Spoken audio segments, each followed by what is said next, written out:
Bienvenidos a su programa La Fe al Aire. Bienvenidos todos a su programa La Fe al Aire. Hoy estaremos acompañándolos en este momento de reflexión, de meditación de la palabra, pero también para comprender un poco más acerca de nuestra fe. Nos acompaña en este momento nuestro hermano seminarista Brian Snyder Guevara. Brian, ¿cómo está? Muy bien, muchísimas gracias. También saludamos a todas las personas que se unen en este programa La Fe al Aire. En el día de hoy estamos la comunidad de vida María de Nazaret desde el Seminario Conciliar San Carlos de San Gil. Nos está acompañando el seminarista Giancarlo Sánchez, el seminarista Diego Guevara. Estamos también prontos a la escucha de la palabra y los invitamos para que desde nuestras casas pues también tengamos la actitud de escucha y meditación de la palabra. Contemplar la palabra, meditarla, pero también vivirla, para poder así comprender cada vez más el misterio de Dios que se encarna en nuestra vida, que se debe encarnar en cada uno de nosotros, convertirnos en otro Cristo. Pero entonces lo conocemos por medio de su palabra. Iniciemos pues este momento en el nombre del Padre y del Hijo y del Espíritu Santo. Amén. Pidamos la gracia del Espíritu Santo para que sea Él quien nos acompañe en este momento de reflexión. Ven, Espíritu Divino, manda tu luz desde el cielo. Padre amoroso del pobre, don en tus dones espléndido. Luz que penetra las almas, fuente de mayor consuelo. Ven, dulce huésped del alma, descanso de nuestro esfuerzo. Tregua en el duro trabajo, brisa en las horas del fuego. Gozo que enjuga las lágrimas y reconforta en los duelos. Entra hasta el fondo del alma, divina luz, y enriquécenos. Mira el vacío del hombre si tú le faltas por dentro. Mira el poder del pecado cuando no envías tu aliento. Riega la tierra en sequía, sana el corazón enfermo. Lava las manchas, infunde calor de vida en el hielo. Doma el espíritu indómito, guía al que tuerce el sendero. Reparte tus 7 dones según la fe de tus siervos. Por tu bondad y tu gracia, dale al esfuerzo su mérito. Salva al que busca salvarse y danos tu gozo eterno. Amén. A continuación estaremos atentos a la palabra de Dios. Del libro del Deuteronomio. En aquellos días Moisés subió de la estepa de Moab al monte Nebo, a la cima del Pisgah, frente a Jericó. Y el Señor le mostró toda la tierra, Galaad hasta Dan, todo Neftalí, el territorio de Efraín y de Manasés, y todo el territorio de Judá hasta el mar occidental, el Neguev y la comarca del valle de Jericó, la ciudad de las palmeras, hasta Zoar.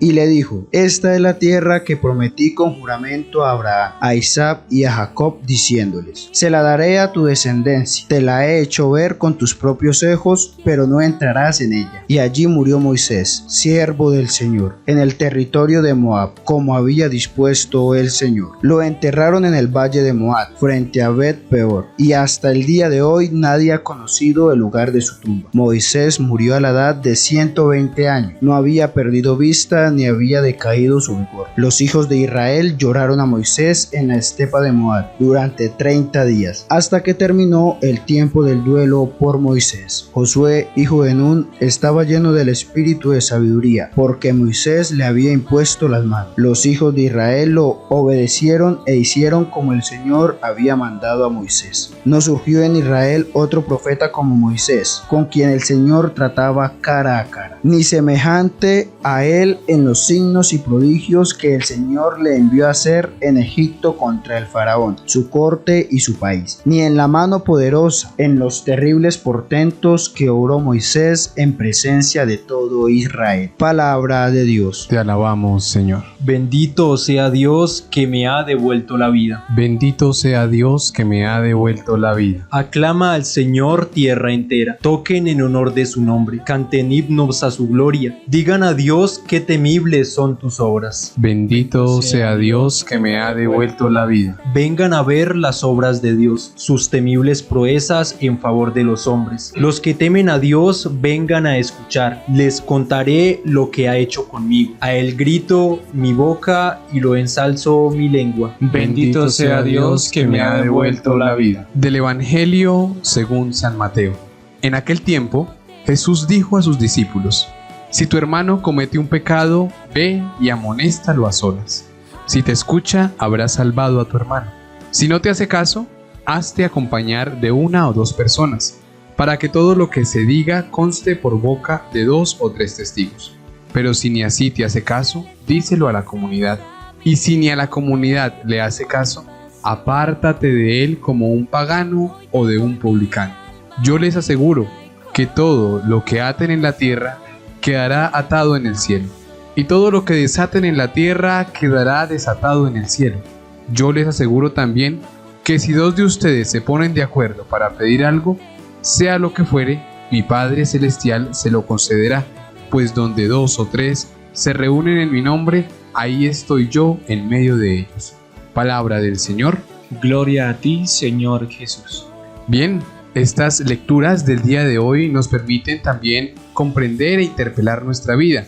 Iniciemos pues con la primera lectura del libro del Deuteronomio, un hecho que para algunos pues pretende ver cómo Moisés cumple también lo que Dios ha hecho en el pueblo. Entonces vemos allí que Moisés muere, pero que Moisés también ve la tierra prometida desde lejos, desde un monte. Esto pues debido a lo que había pasado en Sin, ¿no? El pueblo tenía sed, Moisés acude a Dios junto a Aarón y pues al no cumplirlo tal cual como Dios lo había hecho, él golpea la roca y Dios no le dice que la golpee, sino que simplemente diga las palabras para que brote de ahí agua. Y ese signo de desobediencia por parte de Moisés lo hace que no entre en la tierra prometida. Pareciera que fuese algo injusto contra Moisés, ¿no? Una persona que ha entregado su vida, su servicio y todo al pueblo y que pues no puede entrar. Es algo muy complicado de entender, pero así es Dios. Al que más le da, pues también más le exige. Y muchos de nosotros también tenemos situaciones muy similares en nuestra vida. Hacemos lo que nosotros queremos, pero no hacemos la voluntad de Dios. Y es que cumplir la voluntad de Dios no es nada fácil. Cuando nuestra voluntad va por un lado y la de Dios va por el otro, pareciera que nuestra vida no tiene ningún sentido, no tiene ninguna ruta. Pero cuando las dos voluntades se unen, la de Dios y la nuestra, nosotros la aceptamos, no obligados, sino libremente. Y allí es donde nuestra vida también empieza a cobrar un sentido especial.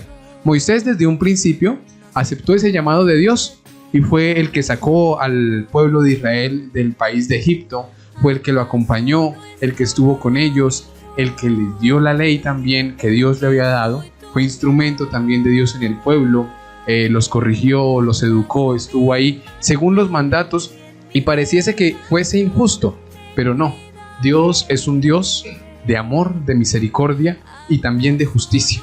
Él a quien más le da, pues también más le pide. Moisés, en medio tal vez de su arrebato y de su afán, hace eso y muere de esta manera, no entra a la tierra prometida.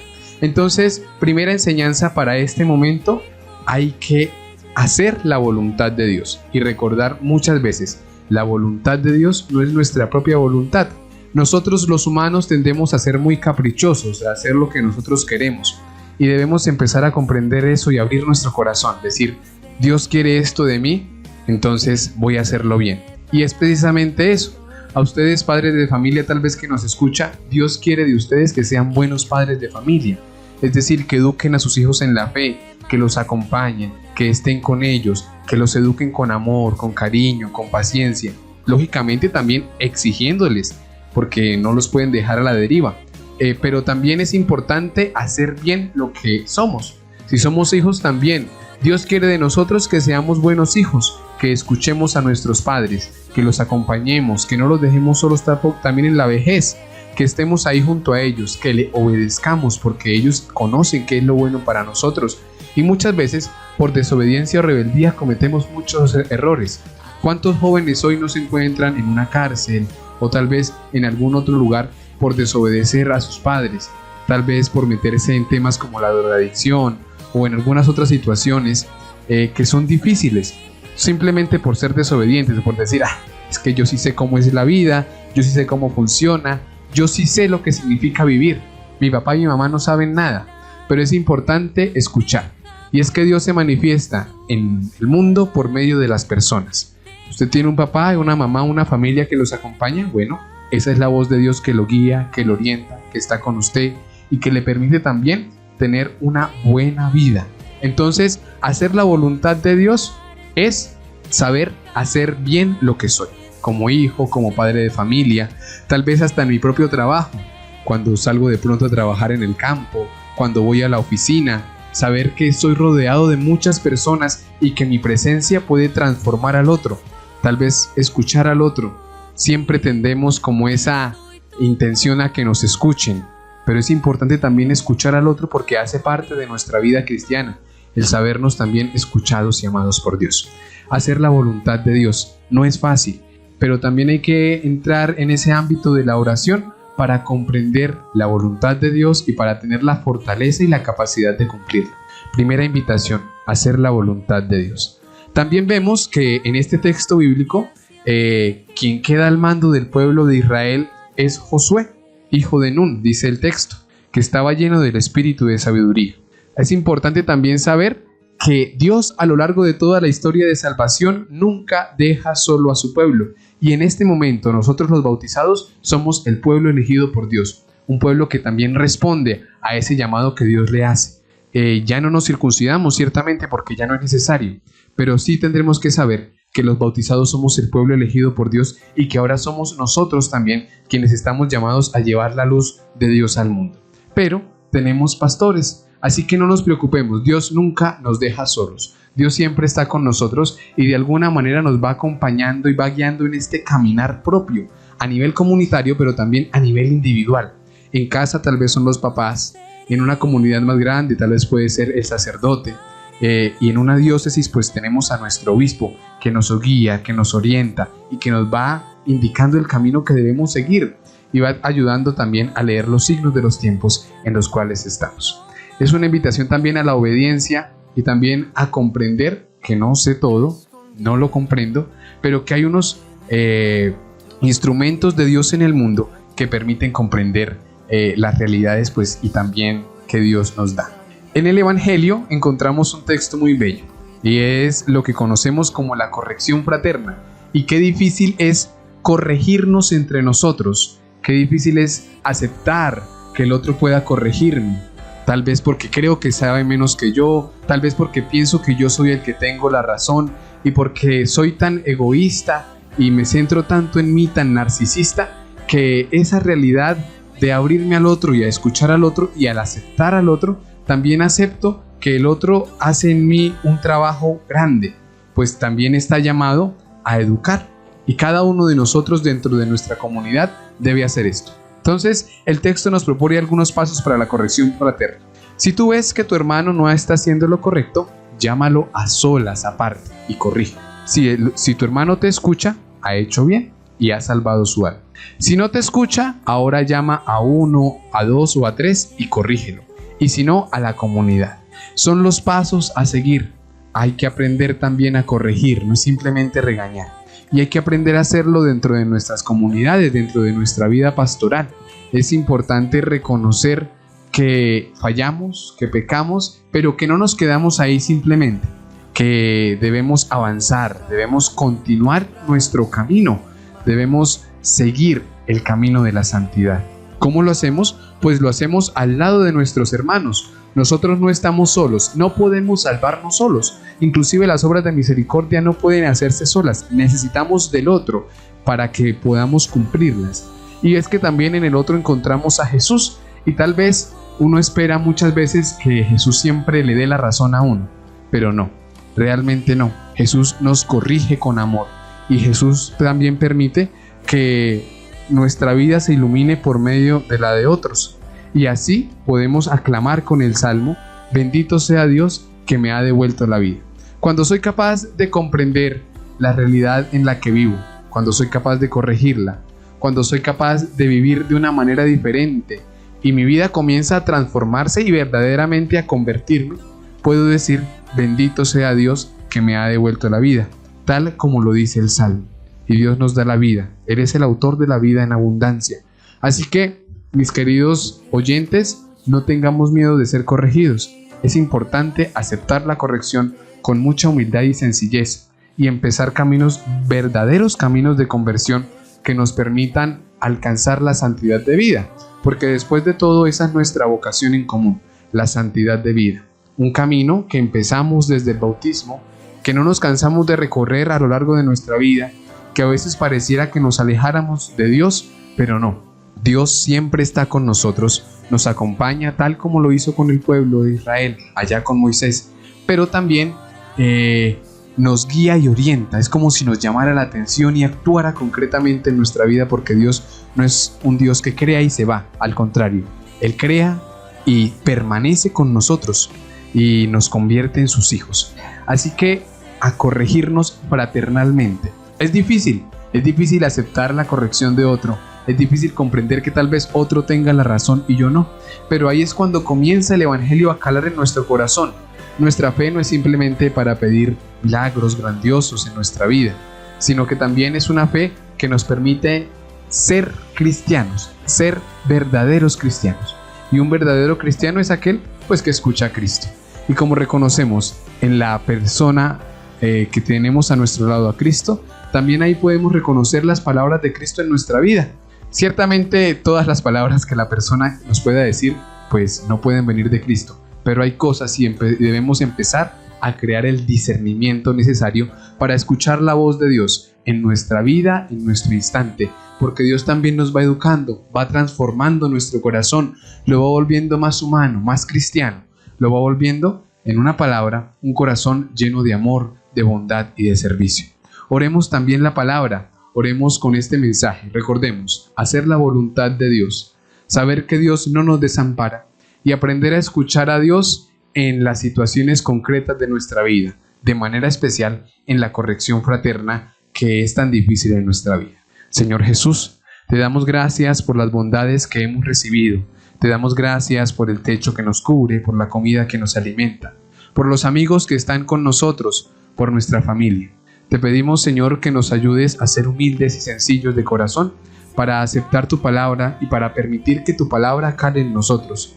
Señor, ayúdanos a cumplir tu voluntad, a ser buenos padres, a ser buenos hijos, a cumplir a cabalidad nuestro trabajo, a ganar nuestro pan con el sudor de nuestra frente. Danos, Señor, el don de la salud. Permítenos, Señor, ser verdaderos cristianos que escuchan tu palabra, que también disciernen los tiempos y pueden comprender tu voluntad. Bendícenos, Señor, hoy y siempre, y nunca nos desampares. Amén. Cada 15 de agosto la Iglesia Católica celebra la solemnidad de la Asunción de la Santísima Virgen María, un dogma que proclama que María, al finalizar su vida terrenal, fue llevada en cuerpo y alma al cielo. Esta verdad de fe, proclamada por el Papa Pío XII en 1950, no es solo una afirmación teológica, sino una fuente de esperanza para todos los creyentes. Lo que Dios hizo en María lo quiere hacer en nosotros. Aunque la Biblia no describe explícitamente la Asunción, la tradición apostólica y la reflexión teológica ha reconocido en María la plenitud de la redención. Ella, como nueva Eva, preservada del pecado y por tanto no sufrió la corrupción del sepulcro. En el Apocalipsis 12:1 se presenta una mujer vestida de sol, símbolo de la glorificación. En Lucas 1:48 María profetiza: todas las generaciones me llamarán bienaventurada. El nudo de la desobediencia de Eva fue desatado por la obediencia de María, lo que ató la Virgen Eva por la incredulidad. La Virgen María lo desató por la fe. San Ireneo. La Asunción es el culmen de una vida vivida en total fidelidad a Dios. María no solo fue la madre de Jesús, sino también su discípula más perfecta. San Agustín de Hipona decía que María es dichosa también porque escuchó la palabra de Dios y la cumplió. Llevó en su seno el cuerpo de Cristo, pero más aún guardó en su mente la verdad de Cristo. También Santa Teresa de Calcuta nos dice que la grandeza de María reside en su humildad. Jesús, quien vivió en estrechísimo contacto con ella, parecía querer que nosotros aprendiéramos de él y de ella una lección solamente: ser mansos y humildes de corazón. A continuación daremos paso a la audiencia general de San Juan Pablo II sobre la Asunción de la Santísima Virgen María. El Concilio Vaticano II afirma que la Virgen María Inmaculada, terminando el curso de su vida en la tierra, fue llevada en cuerpo y alma a la gloria del cielo. Lumen Gentium 59. Los padres conciliares quisieron reafirmar que María, a diferencia de los demás cristianos que mueren en gracia de Dios, fue elevada a la gloria del paraíso, también con su cuerpo. Se trata de una creencia milenaria. expresada también en una larga tradición iconográfica que representa a María cuando entra su cuerpo en el cielo. El dogma de la Asunción afirma que el cuerpo de María fue glorificado después de su muerte. En efecto, mientras para los demás hombres la resurrección de los cuerpos tendrá lugar al final del mundo, para María la glorificación de su cuerpo se anticipó por singular privilegio. El 1 de noviembre de 1950, al afirmar el dogma de la Asunción, Pío XII no quiso usar el término resurrección y tomar posición con respecto a la cuestión de la muerte de la Virgen como verdad de fe. La bula Munificentissimus Deus se limita a afirmar la elevación del cuerpo a María, a la gloria celeste, declarando esa verdad dogma divinamente revelado. ¿Cómo no notar aquí que la Asunción de la Virgen forma parte desde siempre de la fe del pueblo cristiano, el cual, afirmando el ingreso de María en la gloria celeste, ha querido proclamar la glorificación de su cuerpo? El primer testimonio de la fe en la Asunción de la Virgen aparece en los relatos apócrifos titulados Transitus Mariae, cuyo núcleo originario se remonta a los siglos II y III. Se trata de representaciones populares, a veces noveladas, pero que en este caso reflejan una intuición de fe del pueblo de Dios. A continuación, se fue desarrollando una larga reflexión con respecto al destino de María en el más allá.